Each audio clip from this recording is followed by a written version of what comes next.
Okay, welcome to this class. This is going to be a very basic introduction to Excel, like basic, just giving you a taste of what Excel is. And I hope at the end of class you're going to kind of see what we really talk about when we say Excel, Excel, Excel. Yeah, Excel is a very powerful tool, a very, very powerful one that can actually help you do a number of calculations. It's much like you're having a programming language right before you, but you have the functionalities to choose from and probably do perform a number of functions, which ranges from finance to engineering and different kind of different kind of calculations that you can do it. And it also helps you to organize your data, and you're able to do a lot of things, a lot of data manipulation, data analysis and all of that with Excel. And yeah, just in the basic form, why you might be seeing all of these tools all day, you might be seeing all of these functions, seeing all of these things. They all have their specific roles and all of that you can do, that you can perform with all of this. So yeah, in this case, I'm just going to be giving you a very basic introduction to it, and we just go right in. So let's say we want to just create maybe a kind of result for students. Maybe you want to analyze the result, not really analyzing, maybe you just want to have a good show of the result. So let's say we have the name of the student here, and we have math, and then we have English, then we have maybe physics, and the next thing we have chemistry. What are I can maybe we have biology here. So now when we have all of these, we can easily think about what we can put here. So let me say the name of this student is James Bond, and let's say I have another student called John Doe, and I have another one called Bob Sheila, and we have another one called Dave Dave Drop Dead. And then we have another one called what a random name. Let's say Jane Brown, right? So yeah, so when we have all of these set, the next thing is we want to just put in what this call is in math. So let's say James have like 50 in math or like 52 in math, and in English having like 67, in physics having like 98. The guy's brilliant. Then in chemistry you're having like maybe like 48, and in biology you're having something like 62. Then for John Doe, let's say you have maybe another random number, 47, 69, 35, and maybe 62. Then let's say this guy is having like 39. Then Bob Sheila maybe having 62 and 81, 30 and 70, and maybe a kind of 93. And for Dave Drop Dead, you're having like 30, you have 79, you have 54, you have 61, and then you have 27. Sorry about that, Dave. Then for Dean, we have 58, then we have 67, we have 81, and let's say we have 66, then maybe 74, right? So in this case, we have all of the, we have all of their grade. Of course, there's another way there are numerous ways that you can actually generate this number without having to type it randomly without having to type it by yourself. So, but then let's say maybe in future tutorials, future autos, we'll be seeing how you easily do this and all that. So now the next thing we want to do is we want to see, we want to be able to get which of these people, we want to know which what is the highest grade in in number of all of these students, right? We want to know what's the highest grade that James Bond had, what's the highest grade that John Doe has. So we can say this, we can actually put minimum here.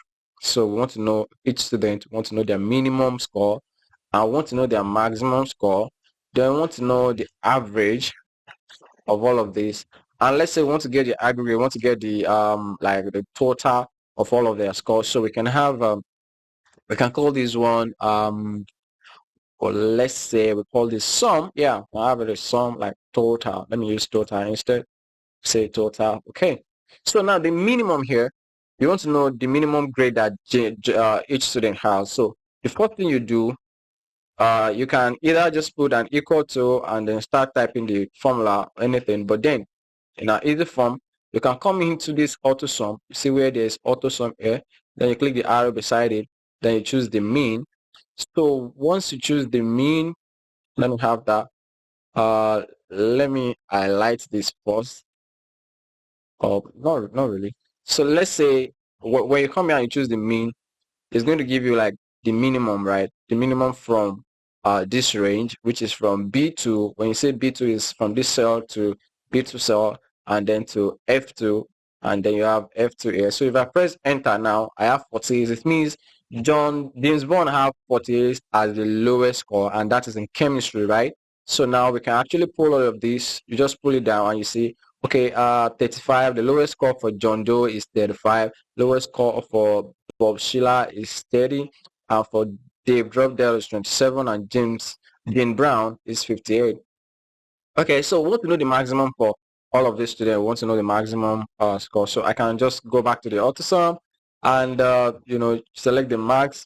So on the max, right, is selecting the range again. Now I see it's saying that the highest score that that James Bond had is 98. So I can just pull this also to see for every other ones. I'm seeing other guys having 98, 69, 93, 79, and 81. Now, if I want to get the average, which is the average of all of these, I can come into this auto sum and then select average. Now, the thing you have to note here is that you are finding the average from of all of the subjects and not including the minimum and maximum. So in this case, instead of having it stop at H2, which is the cell H2, this is H, all these particular all this particular row here, they are all the ones that are alphabet are telling you the columns, and the ones that are numbers are telling you the rows. So in this case, the H2 here, that's where it stopped, but then we want to stop at F2. So I can just clean this one up and put F2 here instead.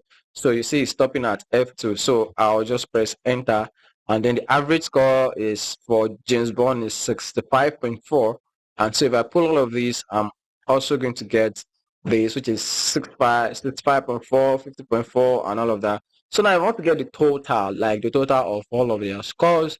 Maybe I want to figure out the highest guy, the guy that had the highest score. So I can easily just pull this up and say, give me the total score of all of these guys, and let's see the guy that have the highest mark. So I can come to auto sum, and in this case, I'm going to use the sum. And sum. Now, another thing you should note here is we are finding the sum of all of the subjects. We are not including the minimum, the maximum, or the average. So what we do here is we are going to reduce the range to only stop at F2. So instead of I2, so I'll just clean the high and put F2 there. So you see it's all ranging from math, English, physics, chemistry, and biology. So the minimum, maximum, and average are out of it. So if I press enter here, it's showing that James Bond have 327 as the total score. So we can look at this and you see we have 327, 252, 336, 251, and 346. Obviously, we are seeing it here that, oh, wow, this, we have very good scores and all of that going on here. So, yeah, this is just the basic. When I say basic, this is really, really the basic as to, just trying to, of course, you can find out a lot. You can find out different kind of things. You can still, before you can decide to grade them based on the score they have in each subject. If you have 67, is 67 A1, is it B2, is it C or anything? So you can actually just think around that to, do a number of things with it. So this is just basic. And when I say basic, I mean the real basic.